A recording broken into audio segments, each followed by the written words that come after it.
우리 말씀 보겠습니다. 열왕기하 13장 20절에서 24절 말씀 보도록 하겠습니다.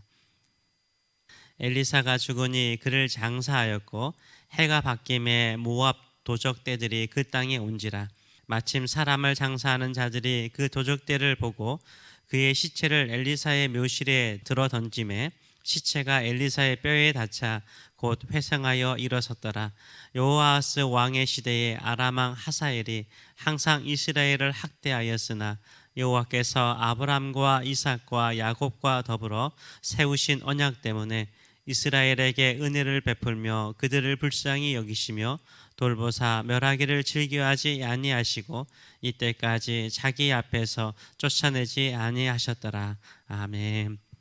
우리 말씀을 가지고 영적 심폐소생술 단계에 있는가, 영적 심폐소생술 단계에 있는가라는 제목으로 같이 은혜를 나누기로 합니다. 심장이 멈추었습니다. 심장이 멈추면 죽은 거죠. 그때 이제 인위적으로 심장을 뛰게 하기 위해서 가슴을 압박해서 심장을 뛰게 합니다. 또 폐가 숨을 들어 마시지 못하기 때문에 우리가 인위적으로 코를 막고 입에다가 공기를 산소를 억지로 집어넣습니다. 왜냐하면 죽어가는데 내버려 둘 수 없기 때문에 살리고자 하는 것이죠. 오늘 본문에 보게 되면 엘리사가 나옵니다. 엘리사가 죽고 나서도 기적이 일어났어요. 이 엘리사가 죽은 사람을 살려냅니다. 엘리사가 살린 건 아니겠죠. 하나님께서 그렇게 하신 거죠. 어떻게 살립니까? 20절과 21절의 말씀을 보게 되면 엘리사가 죽으니 그를 장사하였고 해가 바뀜에 모압 도적대들이 그 땅에 온지라. 마침 사람을 장사하는 자들이 그 도적대를 보고 그의 시체를 엘리사의 묘실에 들어 던짐에 시체가 엘리사의 뼈에 닿자 곧 회생하여 일어섰더라라고 말하고 있어요. 엘리사가 죽었습니다. 그래서 무덤에 묻혔어요. 팔레스타인의 무덤은 다 동굴 속에 집어넣지 않습니까? 무덤에 장사되어서 부패해가지고 뼈밖에 남지 않았어요. 해가 바뀌었습니다. 이때 모압의 도적대들이 북이스라엘 땅을 침공을 한 거예요. 쳐들어온 거예요. 이때 죽은 자를 장사했던 사람들이 그 도적대를 보고 걸음아 나살레라 하고 도망가면서 엘리사의 묘실에 그 죽은 자를 던져 놓은 거예요. 시신을. 근데 이 시신이요, 엘리사의 뼈에 닿자 어떻게 됐다고요? 회생하여 살아났어요. 살아나는 기적을 보여주고 있습니다. 엘리사는 죽었어도요, 기적을 행합니다. 죽은 자를 살려내요. 사람들이 버리고 간 시체를 살려냅니다. 의미가 있는 기적이죠. 북이스라엘은요, 아합 집안이 통치하면서부터 더욱더 여호와 하나님을 섬기는 선지자들이라든지 백성들을 죽이거나 박해를 했습니다. 그리고 바알과 아세라를 수입하여서 바알과 아세라를 모든 국민이 섬기도록 했어요. 이 북이스라엘 백성들이요, 영적으로 죽어가고 있었어요. 영적으로 죽어가고 있었어요. 이 시대에 사역했던 사람이 엘리사입니다. 엘리사는 북이스라엘을 어떻게 하든지 살려내고자 했어요. 하나님의 말씀으로 살려내고자 했어요. 하나님의 말씀을 붙들고 사는 선지 동산을, 선지 학교를 만들어서 많은 선지생들을 배출했습니다. 말씀의 종들을 배출했어요. 그럼에도 불구하고 북이스라엘은 계속해서 영적으로 죽어가고 있었습니다. 어떻게 하든지요, 이 북이스라엘을 영적으로 살려서 여호와 하나님만을 섬기고 살아나기를 원하였어요. 그런데 쉽지 않았어요. 거대한 바알 신앙의 흐름들을 막아설 수가 없었던 거죠. 엘리사의 마음은 어떤 거예요? 항상 북이스라엘 백성들의 여호와 하나님께로 돌아와서 믿음으로 살면 하나님께서 그들을 살려내실 것이라는 믿음이 있었어요. 그리고 죽었던 거죠. 죽고 난 다음에도요, 죽은 시신이 그의 뼈에 붙자 살아나잖아요. 얼마나 살리고자 했는지, 얼마나 북이스라엘 백성들이 신앙으로 살아나기를 원했는지 그 마음을 보여주고 있는 거예요. 세상은요, 우리를 흙의 존재로 살게 만들어요. 이 땅에 매어 살게 만들어요. 그래서 흙으로 살게 만들어요. 하나님께서 흙으로 사람을 만드셨어요.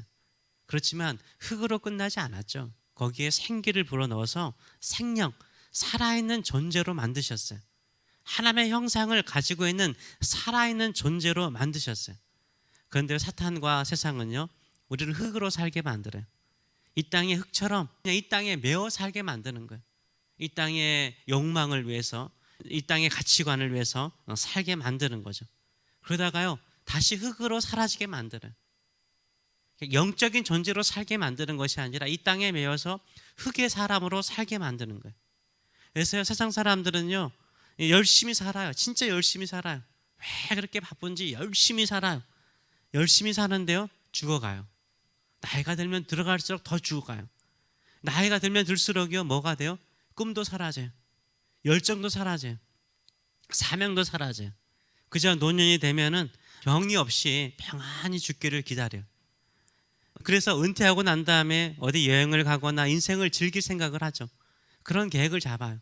다 자기의 욕망을 위해서 살기를 계획하고 준비하다가 죽음을 기다려요. 그런데 원하는 대로 되나요? 자식 걱정, 건강 걱정, 노후 걱정하다가요, 아무것도 하지 못하고 흙으로 돌아가는 인생이 되어버립니다. 이렇게 세상은요, 우리의 욕망을 따라 살다가, 세상에 매여 살다가 죽게 만들어요. 꿈도 죽게 만들고 열정도 죽게 만들어요. 로마서 8장 우리가 암송하지 않습니까? 육의 생각은 사망인 거예요. 육의 생각은 결국 죽는 거예요. 영의 생각은 생명과 평안이에요. 살아나게 하는 거예요. 생명이에요.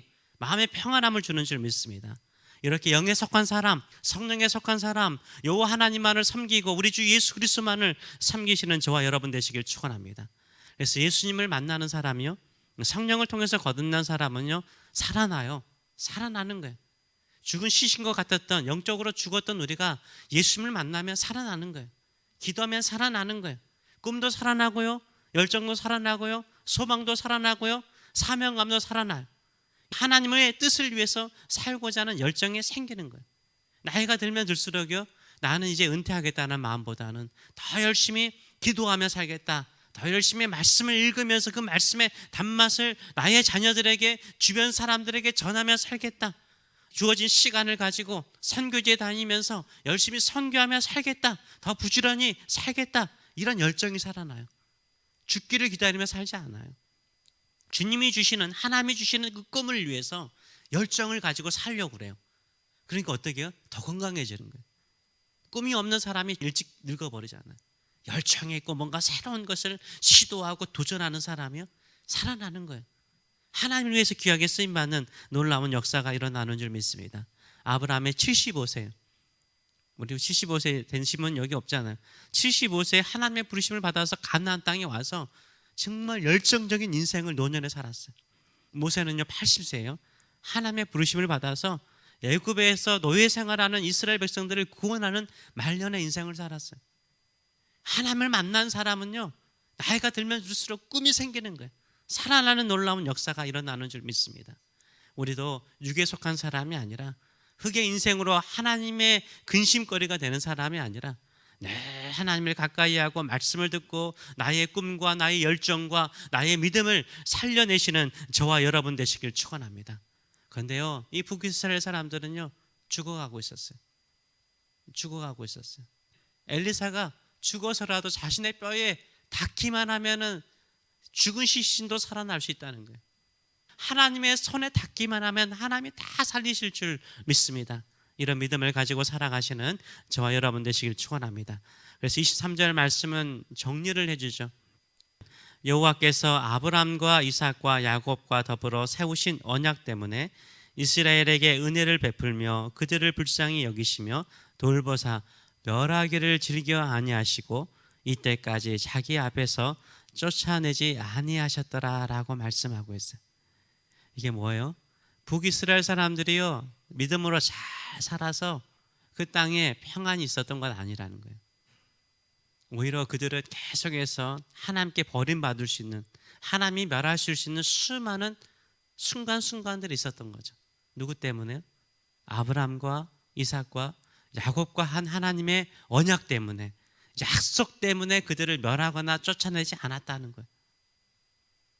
믿음으로 열심히 살면요, 우리가 아브라함이 될 수 있는 거예요.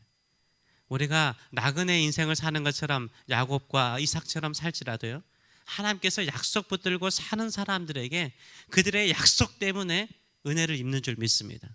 우리의 사랑하는 자녀들이, 우리의 후손들이요, 할머니 때문에, 어머니 때문에, 아버지의 그 독실하고 신실한 믿음 때문에 그들을 버리지 아니하시고 그들을 지키시는 하나님의 은총이 있기를 원합니다. 또한 우리도 마찬가지인 거예요. 우리가요, 지금 제대로 신앙생활을 하고 있다고 생각하세요? 저는 가끔 목사이지만요, 내가 부끄러울 때가 참 많아요. 믿음 없을 때가 참 많아요. 하나님께서 나에게 그래도 이렇게 사명을 주시고 목회할 수 있는 길을 주시고 또 믿음으로 이렇게 말씀을 가르치시는 은총을 베풀어 주신 것은 다 누구 때문이에요? 우리 주 예수 그리스도 때문이죠. 예수 그리스도를 믿는 자에게 주시는 그 하나님의 약속 때문에 나를 세워 주신다라고 저는 지금도 생각을 해요. 우리가 이렇게 하나님의 은혜 안에 은총 안에 있고 버림받지 않고 살 수 있는 것은요, 우리 주 예수 그리스도 때문인 거예요. 우리 주 예수 그리스도 때문인 거예요. 우리가 이것을 깨닫고요, 더 예수 그리스도의 십자가를 붙들고 믿음으로 살아가시는 저와 여러분 되시길 축원합니다. 그럼 살려내세요. 반드시 살려내세요. 3일 만에 부활하신 우리 주님께서 반드시 우리 자녀의 믿음을 살려내시고 우리의 열정을 살려내시고 우리의 사명을 살려내시고 우리 교회를 살려내실 줄 믿습니다. 이런 믿음을 가지고 살아가시는 저와 여러분 되시길 축원합니다. 그렇기 때문에 우리는 매일요 예수님의 부활의 무덤에 오셔야 돼요. 부활의 무덤에 오면 예수님을 만나는 거잖아요. 예수님을 만날 때 막달라 마리아처럼 예수를 만날 때 다시 한번 우리의 믿음이 살아나는 줄 믿습니다. 호세아서 6장 1절과 3절은 이렇게 정리하고 있습니다. 오라 우리가 여호와께로 돌아가자. 여호와께서 우리를 찢으셨으나 도로 낫게 하실 것이요 우리를 치셨으나 싸매어 주실 것입니다. 여호와께서 이틀 후에 우리를 살리며 셋째 날에 우리를 일으키리니 우리가 그의 앞에 살리라. 그러므로 우리가 여호와를 알자. 힘써 여호와를 알자. 그의 나타나시면 새벽빛같이 어김없나니 비와 같이 땅을 적시는 늦은 비와 같이 우리에게 임하시리라. 아멘. 오늘이 우리를 살리는 날인 줄 믿습니다. 여호와 하나님을 합시다. 하나님께 가까이 나갑시다. 오늘 비가 내렸잖아요. 비가 내리는 것처럼 만물을 소생시키듯이 우리를 소생시켜 주실 줄 믿습니다. 새벽빛같이 우리에게 임하실 줄 믿습니다. 이런 은혜를 입는 저와 여러분 되시길 축원합니다. 기도하겠습니다. 살아계신 하나님, 우리는 마치 살아있는 것처럼 살고 있는데 흙을 향하여 죽음을 향하여 살지는 않는지요. 이 땅에 세상의 사람들이 말하는 그 욕망을 향하여 살다가 결국은 흙으로 돌아가는 허무한 인생 되지 않게 하여 주시고 오히려 예수님을 믿으면 믿을수록 하나님께 기도하면 기도할수록 꿈이 살아나고 믿음이 살아나고 열정이 살아나고 하나님의 나라를 위한 사명이 살아나고 또 내 주변에 죽어가는 심령도 살리고 자녀들도 살리고 교회도 살려내며 믿음으로 사는 저희들의 삶들이 될 수 있도록 축복하여 주시옵소서. 새벽을 깨웁니다. 주께서 호세아서의 말씀처럼 여호와를 알자. 하나님을 알기에 주의 말씀 붙들고 이 자리에 왔습니다. 새벽빛처럼 임하여 주시옵소서. 늦은 빛처럼 임하여 주시옵소서. 모든 것이 살아나는 역사 일어나게 하여 주시옵소서. 살아남을 통해서 하늘의 영광을 경험하고 하늘의 능력을 경험하여서 하나님께서 우리에게 부어주시는 그 생기의 능력을 가지고 세상을 승리하는 자 되게 하여 주시옵소서. 감사드리며 예수님의 이름으로 기도하옵나이다. 아멘.